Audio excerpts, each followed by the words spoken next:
Hey, what's up, guys? Welcome to the Texas Mortgage Boss Podcast. I am your host, James J., and I am solo today.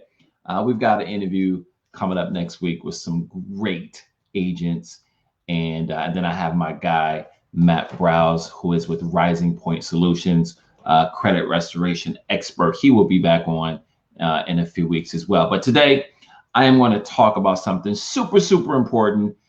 It is debt to income ratios and how your credit score actually has an impact on those on that debt to income ratio. So we will get started right after this.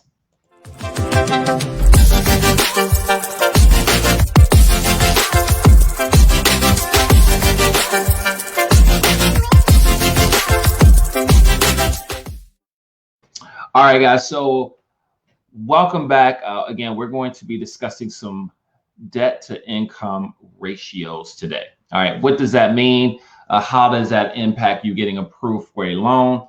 How your credit score actually impacts the debt to income ratio, because this is super important. A lot of people are comparing their self to the friend, the family member, somebody that told them this, somebody that told them that.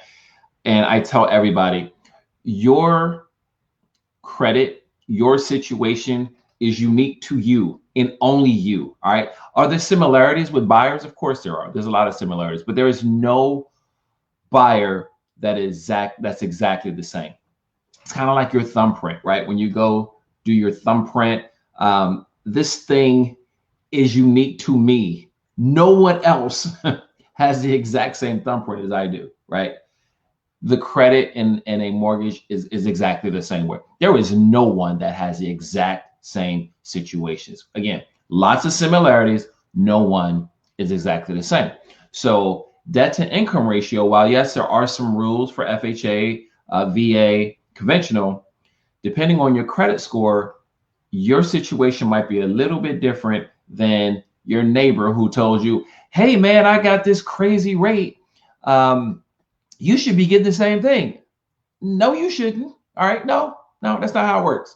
All right. Because you don't know what their situation is. You don't know what their credit score is. You don't know what their debt to income ratio is. And so we're going to get into that because this is super important. All right. So I'm going to share my screen and we're going to go through a couple of general rules. And before you go tell me, well, my lender told me I could do X, Y, Z. Okay, listen, no lender is exactly the same either. Right. So there are some general rules. Everything in mortgage is not just straight black and white. It's not. There's some black and white, and then there's some gray areas, right? So depending on your credit score, that can help in a lot of ways when it comes to debt to income ratios. Maybe we can go a little bit higher. If you're not at a higher credit score, we're probably not going to be able to go so high with the debt to income ratio. So I'm going to share my screen so you guys can take a look at my slides here. And I'm just going to walk through just a few of these slides so you can get an idea of the general rules for FHA, conventional VA. And then again, there's going to be some rules that are not necessarily just straight black and white. All right. So how do you calculate a debt to income ratio for an FHA loan? I'm going to go through this relatively quick, so I won't go through everything in here, but this is just a general rule here. Now, housing debt to income ratio calculation. So it says here, total housing payment plus any HOA dues divided by your income. This is gross income, not net. Now, HOA dues for most people are not paid on a monthly basis. Depending on where the neighborhood is, it's either going to be paid on a quarterly basis or an annual basis. However, when we're calculating debt to income ratios, we have to include that in there because it has to be paid. Believe it or not, you can lose your home for not paying HOA dues. All right. It doesn't happen very often, but you can. So we, as a lender, we have to make sure you can actually afford it to pay the HOA dues, whether it be quarterly, annually, or however your community sets up their HOA dues to be paid. So when we do the debt to income ratio, we have to calculate this number to make sure you can actually qualify with that payment in there. Now, again, it's not paid on a monthly basis, but we do the qualification with it in there. So keep that in mind, especially for people that are looking for condos, right? This is a big one. Condominiums typically have very, very high HOA dues for reasons that if you've ever had a condo, you know why, right? They take care of a lot of stuff. So your HOA dues are typically high. Townhomes could be a little bit higher as well, but you have to keep this in mind. So again, so we got $1,000 house payment divided by $5,000 gross income, which equals 20% as far as the housing ratio. All right. So debt to income ratio calculation. We take the total housing payment, the HOA dues, and any other debts. All right. Any other debts. Most people have some type of debt, right? Most people do. So now when we're looking at this is more of the back end ratio. So you got front end ratio, you've got back end ratio. What I'm talking about right now here with total housing payment, HOA dues, and any other debts divided by the gross income, this is the back end ratio.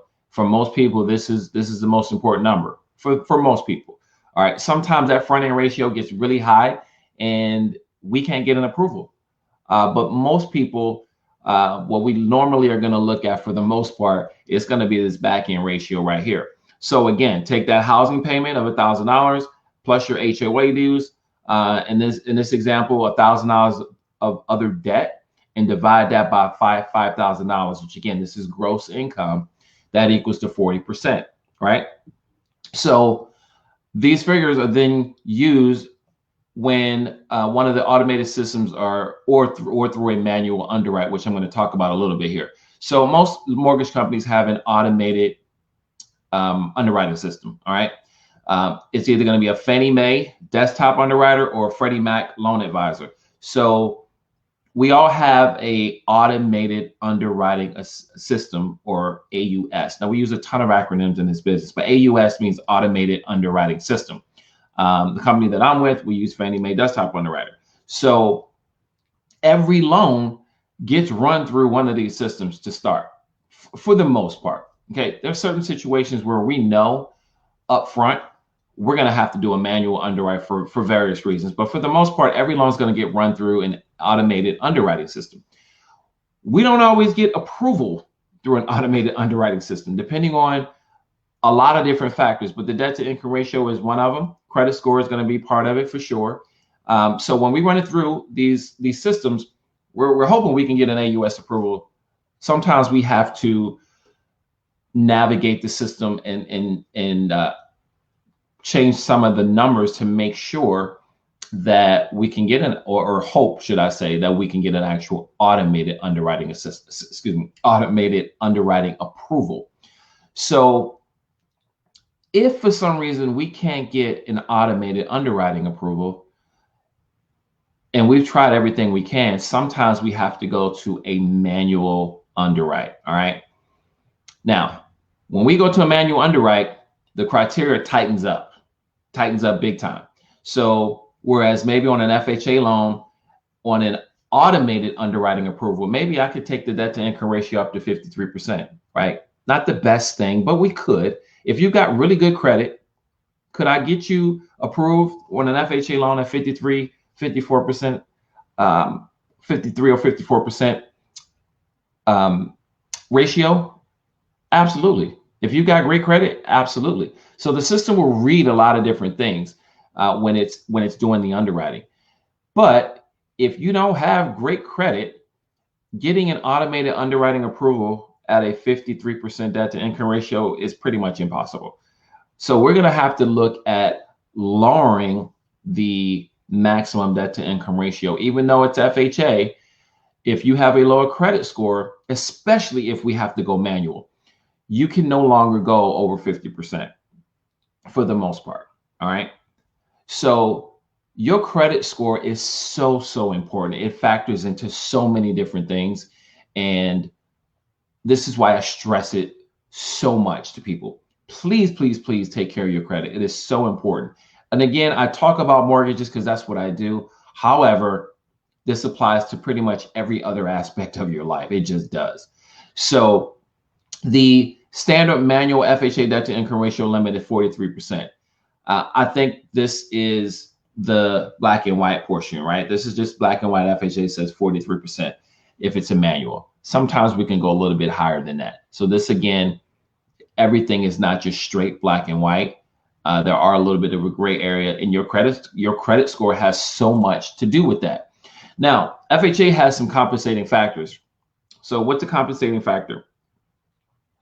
It's something that can help the underwriter look at your loan essentially in a positive light. So for example, maybe your credit score is not great. So maybe your credit score is in the lower 600s, for example. However, you have a ton of savings, right? You have a ton of savings. You've paid your rent, on time for 2-3 years. There's not a huge payment shock. For example, you pay $1,500 for your rent, and the mortgage payment that you're looking at is $1,600. All right. Payment shock would be if you're paying $1,500 and you're looking at a house now that's maybe $2,500 a month. So payment shock is a term that we use to describe a person who is currently paying a certain amount for rent or no rent in some cases. And now they're going to go look into getting into a much higher mortgage payment.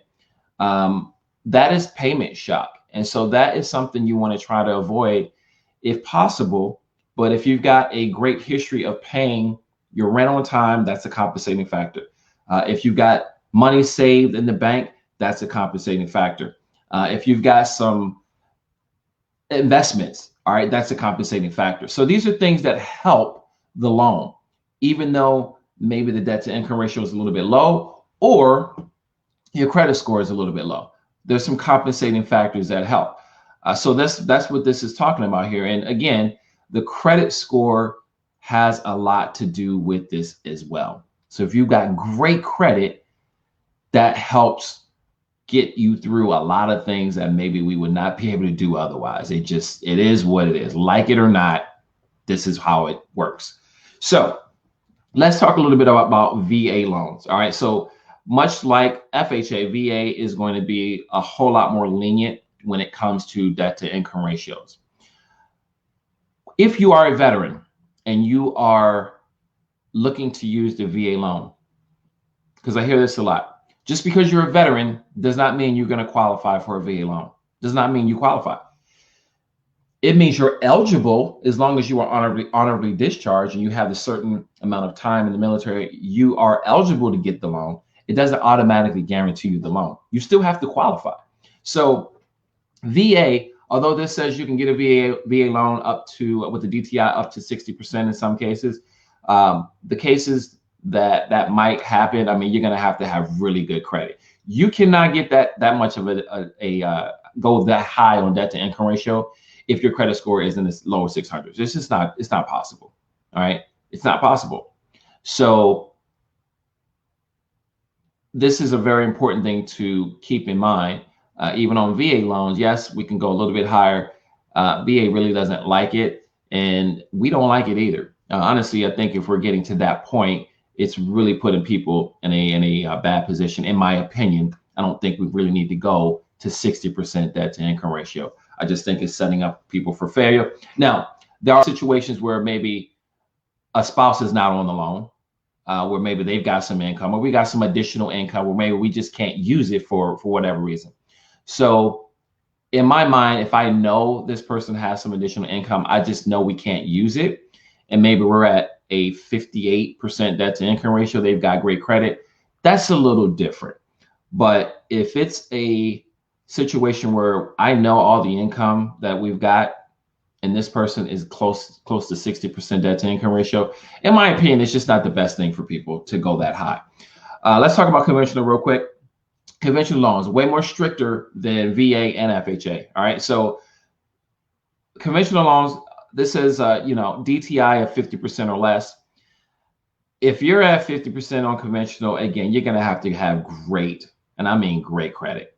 And everything else has got to be in line. Great job history, great credit. There's a lot that has to happen for us to be able to go up to 50%. Ideally, I like to keep it around 45, 46% on conventional. Could we go slightly higher? Yes, but again, I'm going to keep harping on the credit score because that affects all of this. So do whatever you can to get your credit score as high as you possibly can, because it affects so many things, especially on the mortgage side. There's a lot of things, a lot of leeway that we get when you've got really, really good credit. So this is talking about how can you income. So important here. All right. So I'm going to give you just a few things that you can do. Number one is just pay off some smaller debts. Fastest way to really lower your debt to income ratio is really to eliminate monthly debt.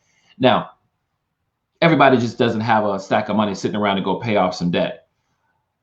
One of the things that is really, really crucial in helping your credit score, number one, and also lowering your debt to income ratio, especially when we're talking credit cards, for example, is to keep your balances low. All right, that's going to help your credit card. Excuse me, that's going to help your credit score, and it's also ultimately going to help your debt to income ratio be lowered as well. So I've spoken to a lot of people about this. My credit restoration guy I've talked to him about what's the great number, what's the best number, should I say, to keep your credit card balances at. Now, you will hear people say 30% or less.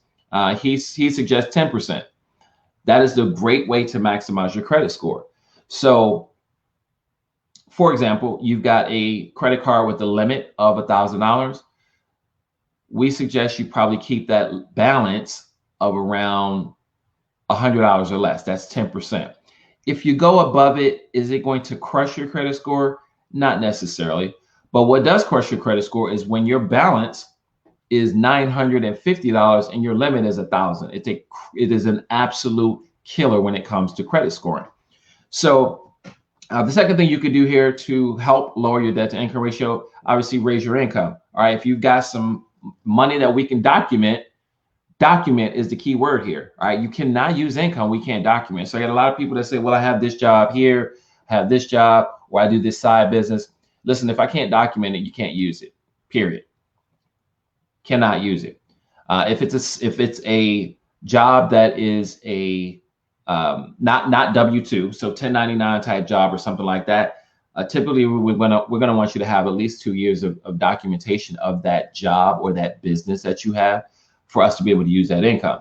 So the third thing here is to put another person on the loan, which is basically adding a cosigner. That's what that is. So adding a cosigner is a great way for income reasons, right? So for income reasons, adding a cosigner is huge.